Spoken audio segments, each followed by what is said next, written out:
जय माँ भवानी। दोस्तों, कैसे हैं आप सब लोग। मैं शिव शक्ति से प्रार्थना करूंगा कि आप सभी लोग स्वस्थ रहें और मस्त रहें। दोस्तों, भक्ताई लाइन में चाबुक का बड़ा महत्व है। आपने बहुत से भक्तों पर देवता की सवारी आती हुई देखी होगी, जिसमें व्यक्ति अपने पीठ पर चाबुक मारता है। तो दोस्तों, भक्ति की लाइन में चाबुक का विशेष स्थान है। इसे बहुत संभाल कर रखा जाता है। आपने गोगा जाहरवीर की चौकी पर भी देखा होगा चाबुक का इस्तेमाल करते हुए भगत को।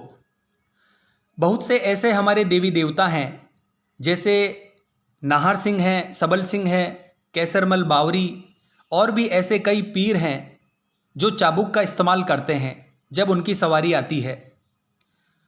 तो जो उनके भगत लोग, साधक लोग होते हैं, वह चाबुक उठाते हैं और भगत अपने शरीर पर उस चाबुक से वार करता है।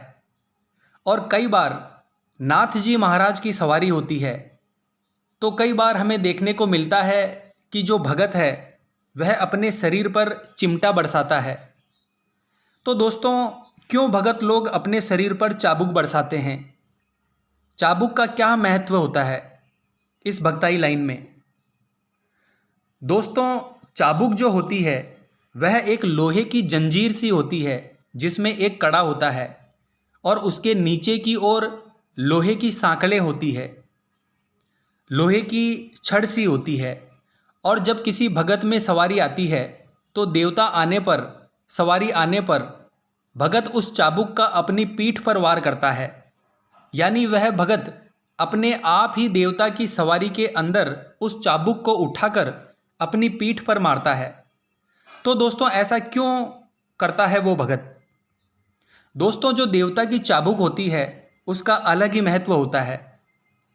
पहली बात दोस्तों, वह जो चाबुक है वह किसी भी रोग को, किसी भी दोष को, आपके शरीर में कोई रोग दोष है, आपके घर में कोई रोग दोष है, दोस्तों, जो 56 कोष की विद्या होती है, उस अखाड़े में, जिस अखाड़े में वह चाबुक चलती है, उस विद्या को उस अखाड़े में लाने की हिम्मत रखती है वह चाबुक।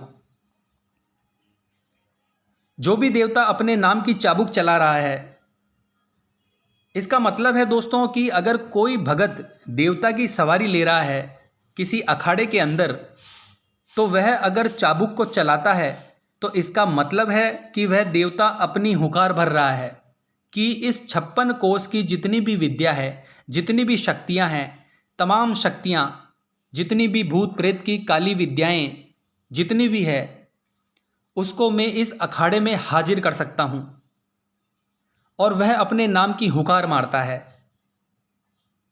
अखाड़े के अंदर उस चाबुक को चला करके। और दोस्तों, इस चाबुक का और भी महत्व होता है। जब भगत के शरीर की सवारी देवता करते हैं तो जो भगत होता है उसका शरीर एक घोड़े की जैसा हो जाता है और उस घोड़े की सवारी देवता करते हैं।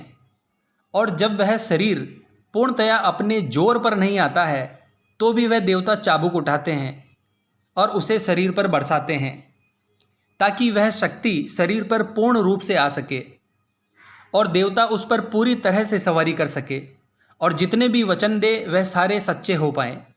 क्योंकि दोस्तों, कई बार ऐसा होता है कि जब भगत चाबुक नहीं चलाता है तो उसके वचन झूठे पड़ने लगते हैं, और जब भगत चाबुक चला लेता है तो उसके बाद में उसकी शक्ति सच्चे वचन देती है।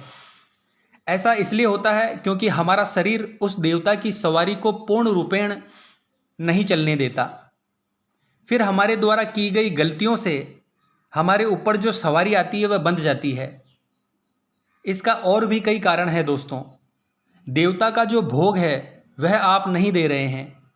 देवता से आपने कुछ मांगा, वह आपको मिल गया, और उसके बदले में आपने देवता को कुछ नहीं दिया। या जिसका इलाज आपने किया था उसने आपके देवता के लिए भोग प्रसाद नहीं दिया। तो ऐसे कई कारण होते हैं जिनसे सवारी जो होती है वह थोड़ी बहुत बंधन में आ जाती है।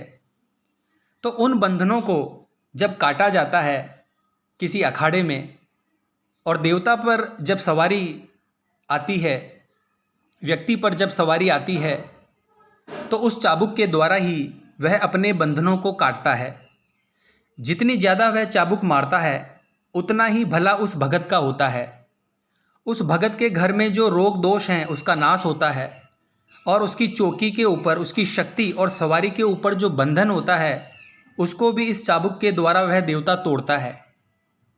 आपने देखा होगा दोस्तों, अखाड़े में जब किसी व्यक्ति पर किसी हाजिरी को बुलाना होता है, उसके ऊपर से भी इस चाबुक को उतारा जाता है, घुमाया जाता है, या कभी कभी उसके सर पर इस चाबुक को रखा जाता है तो वह हाजिरी व्यक्ति के शरीर पर हाजिर हो जाती है। क्योंकि दोस्तों चाबुक में बहुत शक्ति होती है। देवता की चाबुक के साथ बहुत सारे वीरों की और पीरों की शक्तियाँ चलती है, इसीलिए चाबुक में बहुत शक्ति होती है। और जब भी देवता अपनी सवारी किसी भगत को देते हैं तो वह इस चाबुक का इस्तेमाल करते हैं ताकि अपने भगत के बंधनों को खोल सके। जितनी 56 कोस की विद्या है उसको काटने की वह देवता हुकार भरते हैं उस चाबुक के जरिए। और वह ये देखते हैं कि भगत ने जो कुछ भी गलतियां की है, किसी साधना काल में गलती की हो या भगत किसी का इलाज कर रहा है उस काल में उसने जो भी गलतियां की है वह गलतियां वह देवता माफ़ करता है उस चाबुक के जरिए। इसीलिए दोस्तों जब देवता की सवारी आती है तो वह भगत की पीठ पर चाबुक बरसाती है। तो आशा करता हूँ चाबुक के बारे में जो मैंने आपको जानकारी दी है वह आपको अच्छी लगी होगी।